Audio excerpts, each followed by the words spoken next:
This year, Six Flags Over Georgia's Fright Fest is back and more terrifying than ever. Celebrate 30 chilling years with haunted attractions inspired by Saw and Stranger Things. It's terror around every corner with haunted mazes, endless jump scares, and more at Fright Fest, presented by Snickers at Six Flags Over Georgia. Here for a limited time. Select nights September 14th through November 3rd. Get your tickets now at sixflags.com. Restrictions apply. Hey parents, Greenlight is here to take one big thing off your to-do list, teaching your kids about money. With a Greenlight debit card and money app of their own, kids and teens learn to earn, save, and invest. You can send money instantly, set flexible controls, and get real-time notifications of your kids' money activity. Set up chores and put allowance on autopilot to reward them for their hard work. Then learn about the world of money together. Get 1 month free when you sign up at greenlight.com/podcast. Danger can be lurking around any corner. And for the most part, people are not out seeking it. Yeah, there are some crazies out there trying to pick a fight or do something for no reason. But us normal folk, we prefer to just live our lives as carefree and as safe as possible. But unfortunately, we can't always be safe. Driving down the road on the way home from work, you might cross paths with someone who thought happy hour started at lunch and decided to drive home after downing 5 too many. Or you can be asleep at home when you hear the crash of someone breaking a window of your home, trying to get in to steal items and possibly do you harm. There can be a near unlimited amount of scenarios. Those scenarios, though, they're the ones that police officers respond to. When you need help, the officers are rushing to be the ones to help you. When you hear shots being fired and people start running away, officers are running towards the danger zone. And sometimes, the danger is actually seeking the officers. They have to always be on alert, head on swivel, and always have an incredible sense of situational awareness. In this episode, I'll be talking about some more incidents of where the danger is right in front of the officers.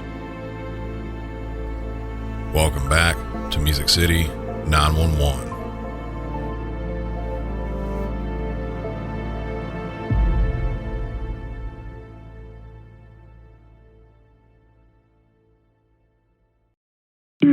What's the location emergency? Yes, pretty sure I just got robbed today. Some of my guns are missing and everything. Okay. And what is your address? It's Pratt Court, Plano, Illinois. Okay. And do you have like signs of forced entry in your home? Yeah, I just noticed it right now. All right. How many of them are missing? That I don't know yet because I didn't take inventory, but I know a shotgun is missing. Okay. All right. So we're gonna go ahead and have our officer. Hello? Hello? September 27th, 2024, just before 6:45 p.m. in the 3800 block of Pratt Court in Plano, Illinois. The homeowner, 70-year-old Russell Novak, calls 911 to report what starts out sounding like a burglary. He tells dispatch he's missing several guns. He initially says he was robbed, which is a commonly used term to describe a burglary, but it's usually used incorrectly in that regard, being that a robbery is a theft of something with the use of threats and or force, and sometimes including using a weapon. Usually when I hear someone inside their home and they're decently calm like that, if they say robbery, I generally believe it's more of a burglary. That all changed on the call when you hear the caller scream and a loud noise happen followed by silence. It likely went from a burglary to a robbery, possibly of the home invasion variety. A neighbor in an adjacent house calls to 911 shortly after, describing what she heard. 911, what is the address to your emergency? Pratt Court. Somebody next door to me sound like a gunshot. Please come. Okay, so shots fired? That's what it sounded like. But his window was just busted, like somebody shot through his window, and I just heard him. It was please hurry. I know, we've got help coming, okay? This call confirms what we, myself included, believe probably happened with the first call, a gunshot. The addition of the broken window, that either confirms the forced entry or possibly that the window was shot out. Having the calls come in so close to each other, that helps with letting the responding officers know what they may be getting into. The radio dispatch audio for this also was available. 601 and 611 assignment. 611. It's going to be a possible home invasion. Pratt. Caller said there were signs of forced entry, and there were 32s missing from the closet. Our call taker did hear what sounded like one shot. We're also getting another caller in the area.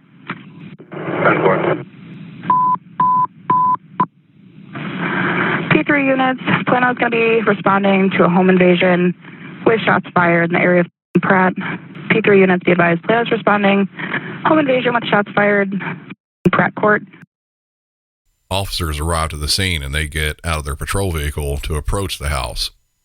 Almost immediately as they pull up, the garage door opens and a vehicle starts to back out, a newer model green Ford Bronco. We'll join the audio from both the officer's body-worn camera mixed with the dash cam.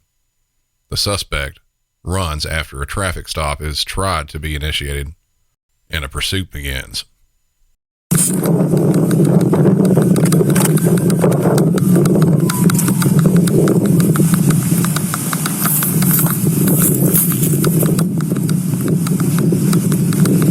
The 601 garage door just opened. Vehicle started in the garage. Hey, please stop! Stop! Stop! Got a 28 Edward Bravo, Edward Boy 20606, 20606. Stop!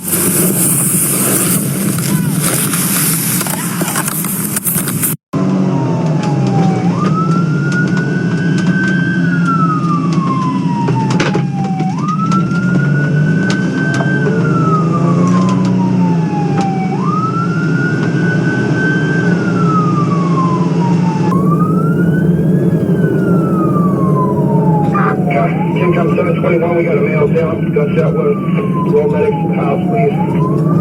Male down, gunshot wound, rolling medics to the residence. We're still eastbound 34. We're approaching Bristol Ridge Road. Speeds are going to be 55 miles per hour.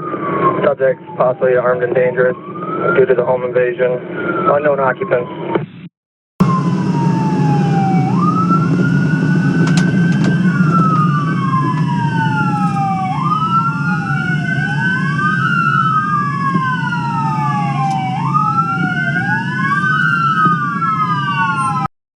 During that audio, we could hear in the background radio traffic that other officers that responded to the house found a man down with at least one gunshot wound. Medics were started. The pursuit began in the town of Plano, Illinois. It went for more than 15 miles through the towns of Yorkville and Oswego, and finally into the city of Aurora, where the Ford Bronco got caught in behind cars at a traffic light and couldn't proceed. The driver got out of the vehicle and, while holding a shotgun, fired multiple times at officers. More audio from what happened there. Get out of the car! Fuck!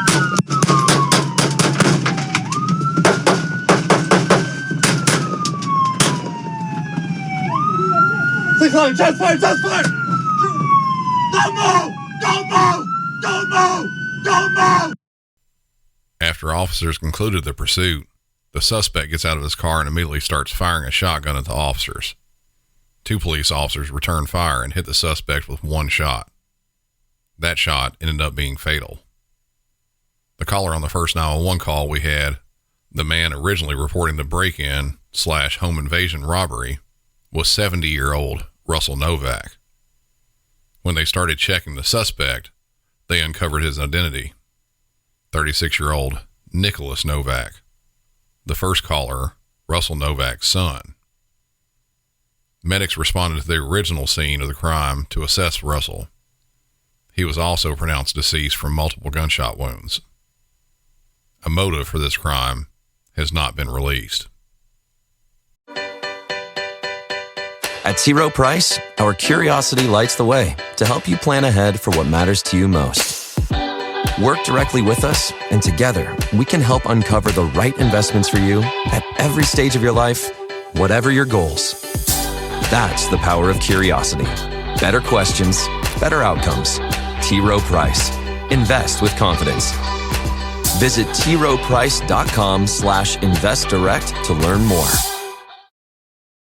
Hey parents, Greenlight is here to take one big thing off your to-do list, teaching your kids about money. With a Greenlight debit card and money app of their own, kids and teens learn to earn, save, and invest. You can send money instantly, set flexible controls, and get real-time notifications of your kids' money activity. Set up chores and put allowance on autopilot to reward them for their hard work. Then, learn about the world of money together. Get 1 month free when you sign up at greenlight.com/podcast.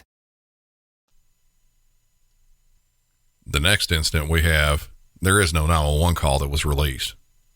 I don't believe it would have been a 911 call in general, likely just a non-emergency call to request police for a welfare check. On Monday, September 16th at approximately 10:17 a.m., an officer responded to the residents in the 11800 block of Sunrise Valley Drive in Reston, Virginia for that welfare check. This came in after a mental health professional called police to ask them to check on 33-year-old Sydney Wilson. The mental health professional called saying that Sydney was agitated. Officer Peter Liu was the responding officer, and he made it to the apartment complex at the address I mentioned. We'll start on the body-worn camera audio, but to give you an idea of the surroundings, the apartment is one of the complexes with the doors on the interior of the building, so you would have to enter through a hallway. The officer approaches the apartment door where Sydney lives, and he knocks on the door when he gets there.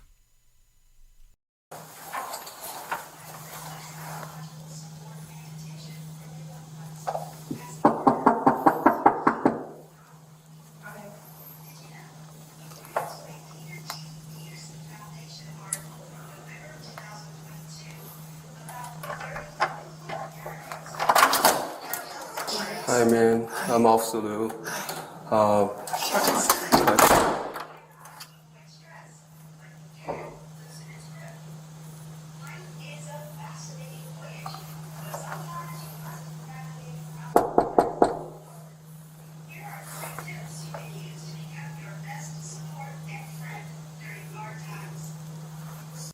The officer knocks, and Sydney answers the door wearing a bathrobe.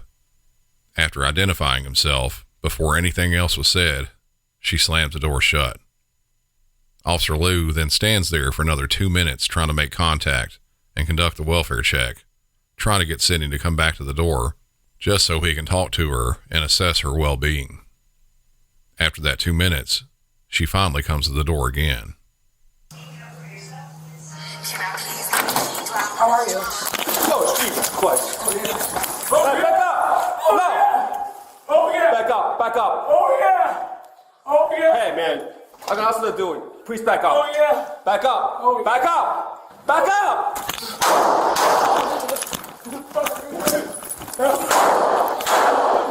Back up!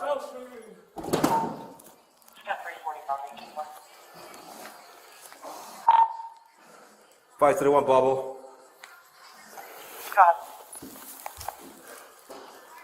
Single one.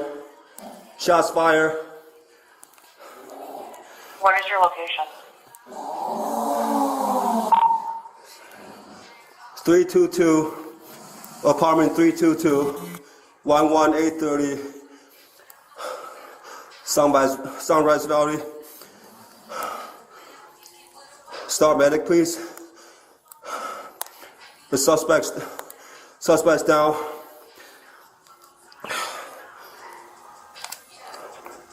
I need medical too. Units are route sensitive and fire department is en route. Sydney returned to the door, opened it, then walked outside, and after saying, "How are you?" lunged at Officer Liu, slashing him in the face with a large kitchen knife. After retreating, bleeding heavily from his face, Officer Liu still didn't fire. He requested multiple times for Sydney to stop, to back up, but she kept advancing, holding the knife above her head in a stabbing type hold. She closes the distance on the officer and slashed at him multiple more times before he fired at her. After he had fired and already hit her, she continued advancing and slashing the knife at him more. He has to fire again, this time stopping Sydney from continuing to harm him. At the end of the audio, we hear him calling on the radio, "Shots fired." He's doing so with a steady stream of blood falling from his head onto the microphone and onto the floor. We'll join back in the audio where the officer, as he's putting out more info on the radio about the situation, is kneeling and breathing hard while a pool of his own blood starts to collect on the floor. Even with this, the officer walks over to the suspect, getting within a couple of feet of her, where it looks as though he was checking on her injuries, but his own prevents him from helping her. The next clip is a little long, but I wanted to play it in its entirety to show how long it takes for the officer to wait for police help to arrive, and then later, medical help to arrive. Box 21 Bravo, show me a route to that. Track. 531 Bravo.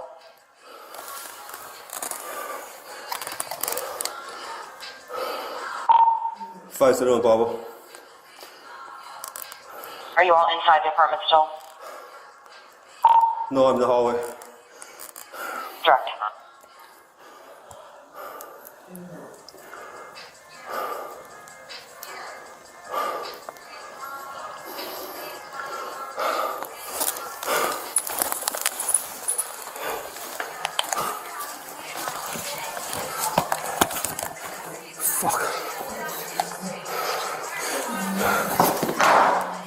Man, you okay?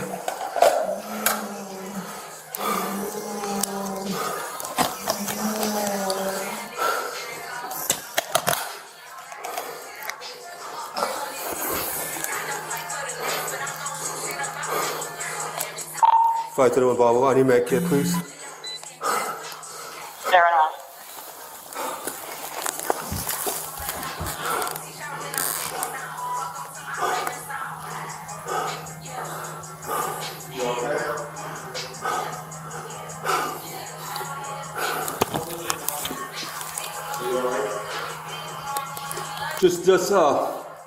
Can you get the ambulance and other officer to come here?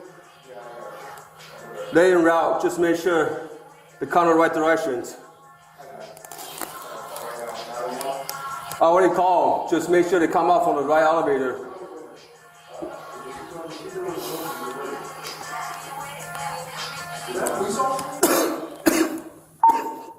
SOD1 on channel 5. Go. Do we have anybody else standing?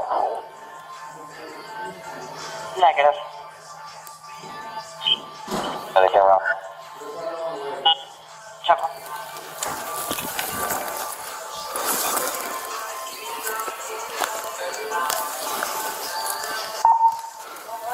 What floor are you on?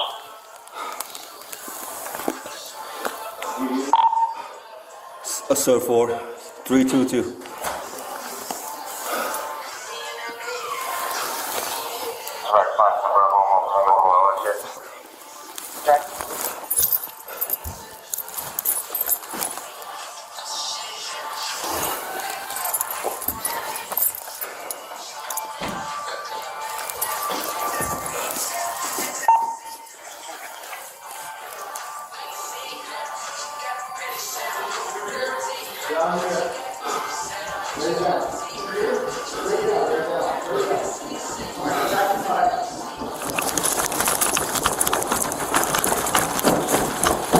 Are you okay?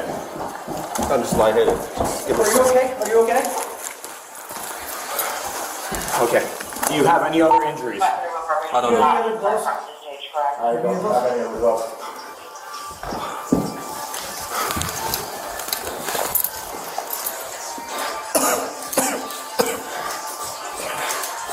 Get rescue in here. And CB41 have fire inside. Direct. Take care of him. Take care of him. I got it. Okay. Pete, do you have any injuries on you other than your face? I don't know. I don't think so. Was that the knife she had? Yeah. Okay. Once again, you're not cut anywhere. Where is she shot? Multiple times. Upper torso. Upper torso. I might shot her in the head. I'm not sure.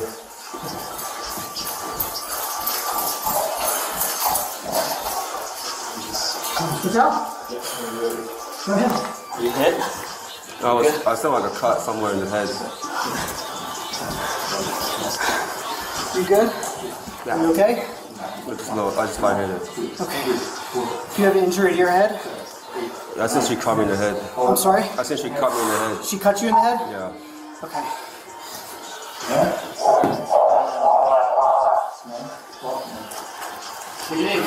Take a breath, rescue over here in just a second, okay?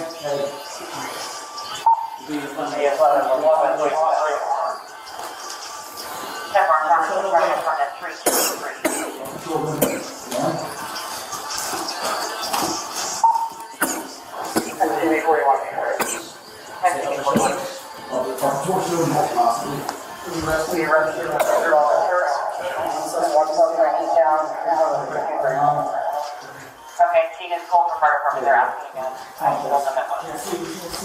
Yes, he is full, please help him come up. Okay, we did advise them. If they're, you can advise on entry for development. UCB41, I think he's cut to the head. Let's move him down.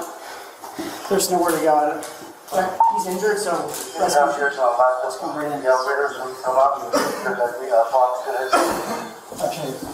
Sorry.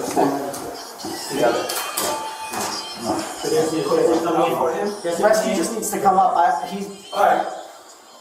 Well, let's see if he can move, right? What else? What else? Yeah. Good? Yeah, I just like hit it. All right. Yeah. I think he got cut with a knife.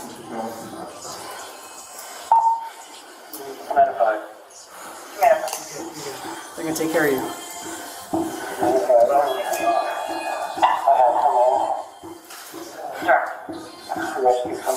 Good. You're good. Are they coming out? They should be coming up. They should know to come.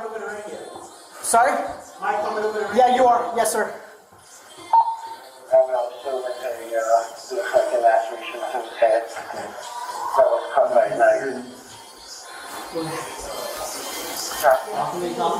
Okay, rescue's here. Hey, I just need one more officer on the Well. Because you're here, but not seeing it. And you both pressure up here. Yeah. He's injured. I think he's Knife.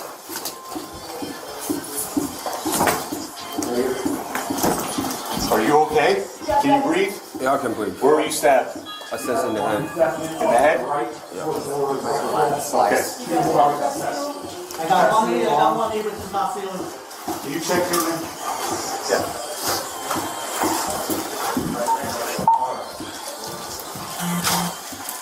Alright, buddy.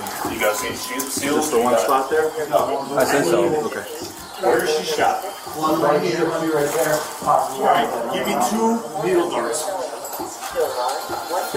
You know what the darts are? They're a tan looking pin thing. And this right back here, this right back. The neck. This one here, sir? Yeah. Where at? So, no, the orange bag. Orange back. Tan looking things? Yep. That's on your forehead?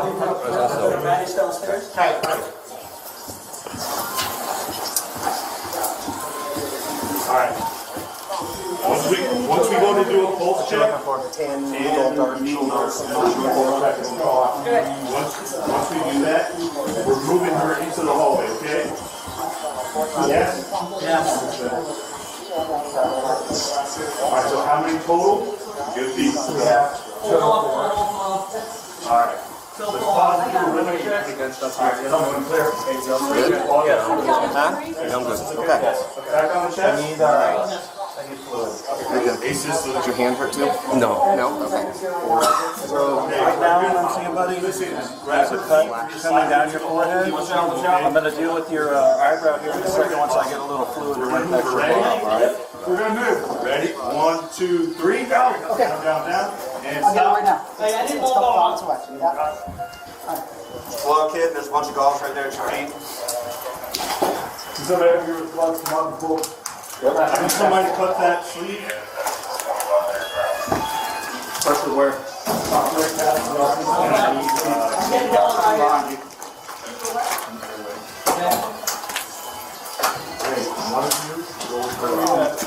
I need BBM and give me the OCS. We have to roll her.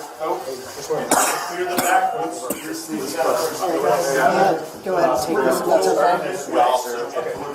That's okay. From the time the initial slashing with the knife happened and then Sidney being shot, it was nearly 10 minutes before anyone was able to assist with Officer Lou.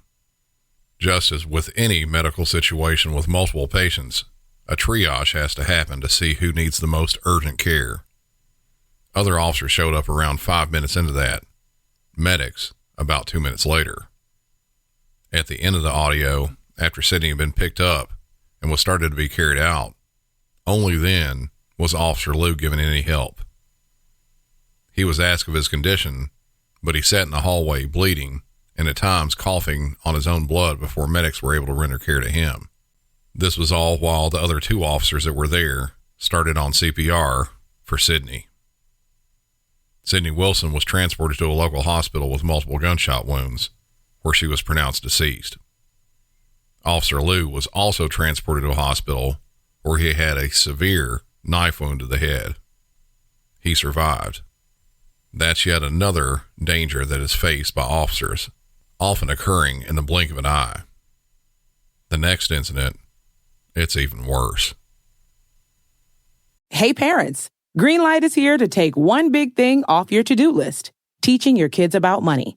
With a Greenlight debit card and money app of their own, kids and teens learn to earn, save, and invest. You can send money instantly, set flexible controls, and get real-time notifications of your kids' money activity. Set up chores and put allowance on autopilot to reward them for their hard work.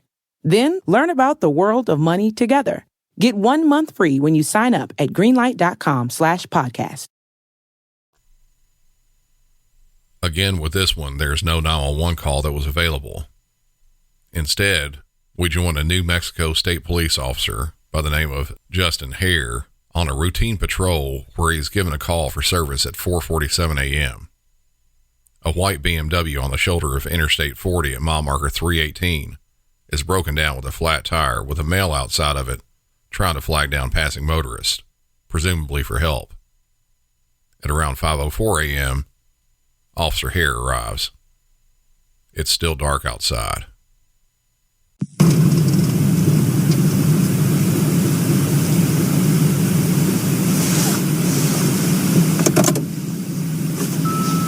Six taking care of B97.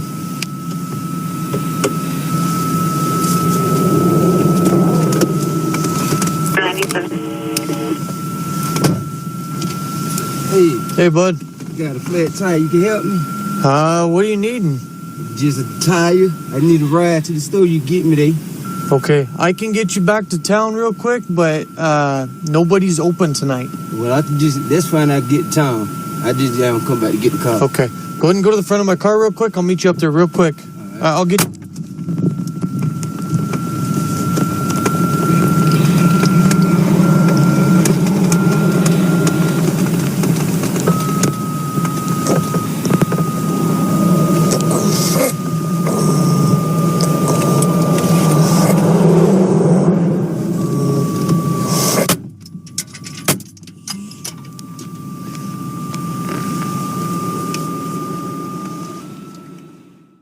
The audio wasn't cut off or redacted there.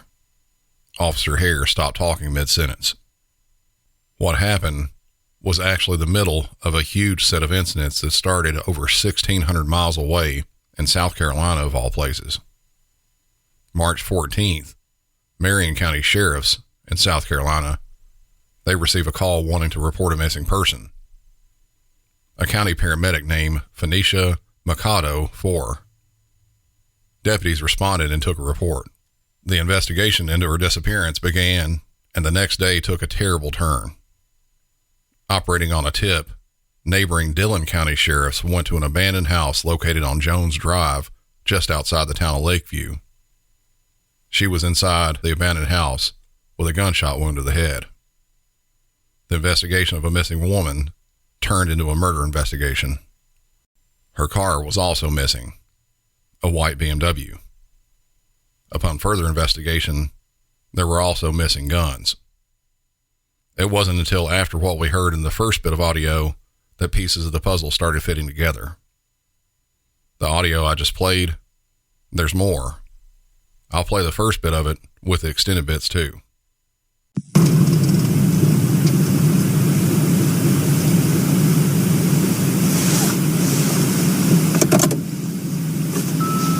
Six taking care of B97.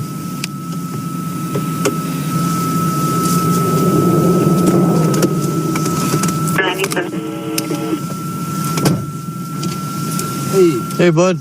Got a flat tire. You can help me? What are you needing? Just a tire. I need a ride to the store. You get me there.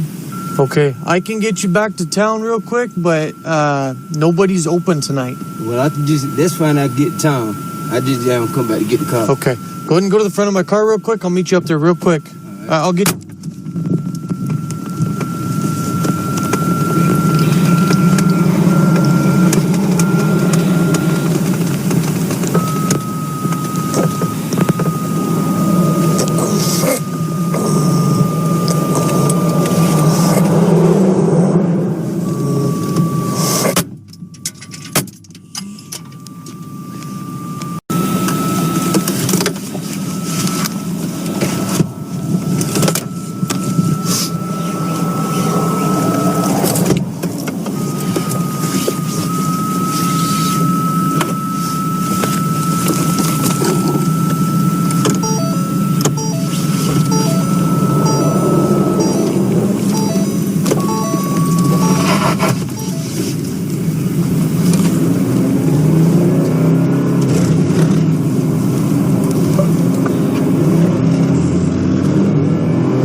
The video was a combination of dash cam and body-worn camera. It shows Officer Hare pulling up to the broken down BMW with a flat tire. As he pulls up, a man gets out of the car and walks to the passenger side window. That's where we hear the man asking for a ride into town. Officer Hare said he would be happy to do so, but because of the early morning hour, a tire shop likely wouldn't be open. He asked the man to step up to the front of this car, presumably to check his ID and make sure he doesn't have any weapons or contraband. Just as he was asking him to move to the front of the car, the man shot Officer Hare. He then walked around to the driver's side door, opened it, and shot him twice more. Officer Hare was hit in the head and the neck. After the shooting happened, the suspect pushed Officer Hare into the passenger seat of his patrol vehicle. The suspect then got into the driver's seat and drove away in the patrol car, with Officer Hare still inside. During the drive, you could hear in the background what were likely some of Officer Hare's almost dying breaths. The suspect took off with the officer still inside, pulling off the interstate a few minutes later, where he stopped, drug Officer Hare out of the vehicle, then left him on the side of the road. He was still alive, but just barely when he was pulled from the car. He was left there to die. The suspect pulled away and started driving further down the road, where the patrol car starts going at a much higher rate of speed and begins weaving from lane to lane, mostly traveling on the wrong side of the road.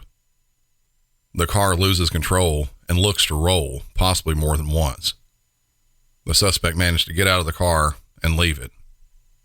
By the time other officers located the wrecked patrol car, the suspect had walked away. They were able to view the dash cam footage and see the suspect and get a description of him. From the video, it was a little difficult to see him, but appeared to be a male black wearing a light-colored coat over top of a maroon hoodie. The hood was up, so seeing his face was a little bit difficult, but it was there. When other officers arrived at the original scene, they found the BMW still there and ran the license plate. It was registered to the murder victim in South Carolina. When contacting authorities in South Carolina, they had pieced together a possible suspect and relayed his name to the police there in New Mexico. Further confirmation would aid in local warrants for the man. Back at the site where the patrol vehicle crashed, officers found that evidence: an iPhone. That phone was traced back to a female owner, but one from New Mexico. They found her address and looked to see if there were any previous incidents from that house. On February 22nd of this year, there was a call for service for a domestic violence issue. The suspect was arrested from that, and the body cam video, along with his booking photo, were compared to the video from Officer Hare's dash cam. It was a match. The suspect was 33-year-old Jeremy Smith. Although a very common name, it's not spelled normally, with Jeremy being spelled Jaremy. It was also found that he had been arrested 13 times in South Carolina and Georgia for various offenses, including taking of a hostage by an inmate, attempted armed robbery, a parole revocation, giving false information to law enforcement, receiving stolen goods valued at $5,000 or more, burglary, and grand larceny. A press release was put together and circulated around various media outlets, specifically highlighting his picture and the spelling of his name. That bit worked. Officers got another break on March 17th when Smith went to a gas station in Albuquerque to buy some items.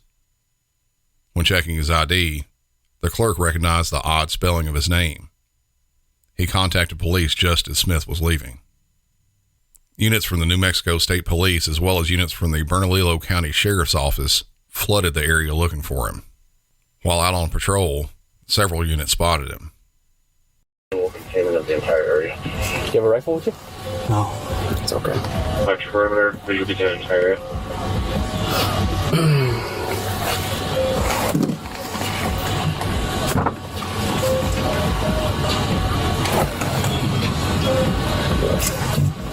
I got a VMA. Come up here. Come up here. Come on, he's running. He's running. Get over here, bro. Where is he at? He's running westbound. Hold on. He's running westbound. 24 is out. There he is.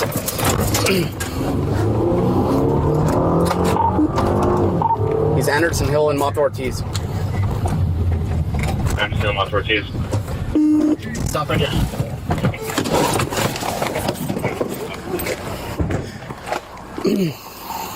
He's going to be at 3131. Where is he at? Do you hear him?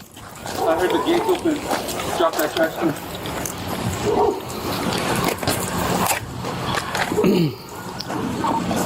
31-5, Moth Ortiz. Last 120.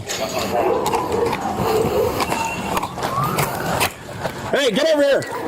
I made contact and he's behind 3135. Stop running! He's jumping fences.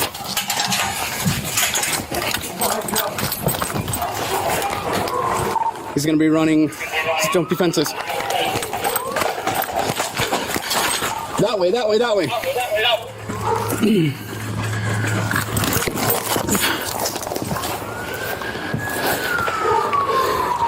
I didn't see him come out. He's this way. He's this way, Sarge.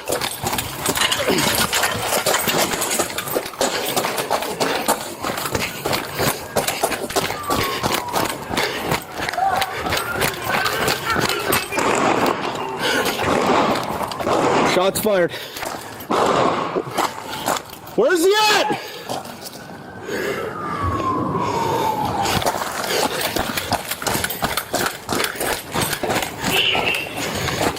Sarge, where's he at?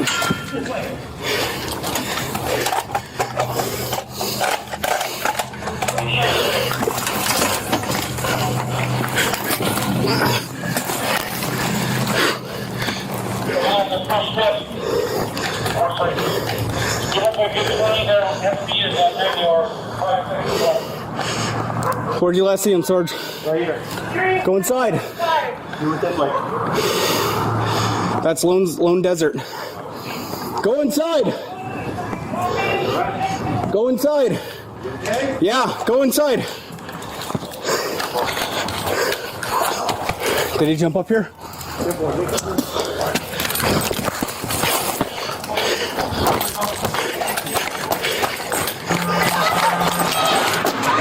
He's right here. Stop moving.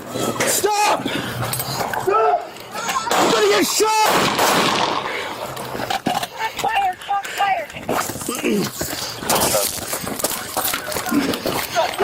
Keep moving. Roll over. Roll over. Roll over. You guys okay? Yeah. Roll over. Okay. I got a gun right here. You just threw it over. All right, let's move up. Don't move. Don't move. Don't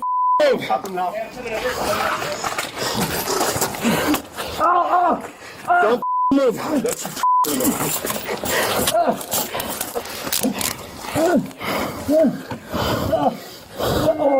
What the is going on with this gun? Call over 20. That's the one custody. Can we double check all 3 parts report this time? Oh, man. Officers saw Jeremy Smith, who then started running, crossing into backyards by jumping fences. While he was running, he reached for something that was possibly tucked in his pants. At that point, knowing that he not only killed 2 people in the previous few days, but one of them being the murderer of a police officer, they were going to take no chances. As he was running, officers opened fire on him, hitting him once in the shoulder. He was quickly taken into custody, then transported to a hospital, and then to jail. His gun was found close by. According to the warrants, he has been charged with murder, kidnapping, carjacking, criminal conspiracy, 2 counts of grand larceny of a motor vehicle, 2 counts of first-degree burglary, 2 counts of possession of a weapon during the commission of a violent crime, and 7 counts of a felon in possession of a handgun. When paramedics got to where Officer Hare was dumped on the side of the road, he was still alive, but just barely. He was transported to a hospital where he died 2 hours later. Officer Justin Hare was 35 years old and had been an officer for 6 years. He is survived by his girlfriend, 2 children, mother, father, and brother. That's it for this one. Just wanted to, again, show what dangers that officers face in the field and how quickly and unexpectedly stuff like this can happen. There are people out there everywhere, every single day, that are hell-bent on doing harm to police. And the officers have to be wary of every single situation they go into. As far as the show, follow it on all social media, head over to MusicCity911.com and hit that shop button and pick up a t-shirt or some other Music City 911 gear. Go to patreon.com/MusicCity911 for ad-free episodes and bonus content, and be sure to tell someone about the show. Maybe shoot them a text or a message with a link to the show. Until next time, for Music City 911, I'm Brandon, and y'all have a good one.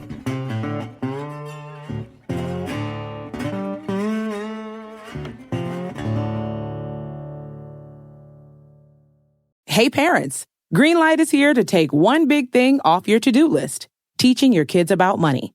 With a Greenlight debit card and money app of their own, Kids and teens learn to earn, save, and invest.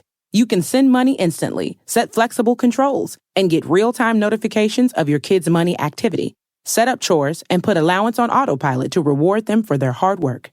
Then learn about the world of money together. Get 1 month free when you sign up at greenlight.com/podcast.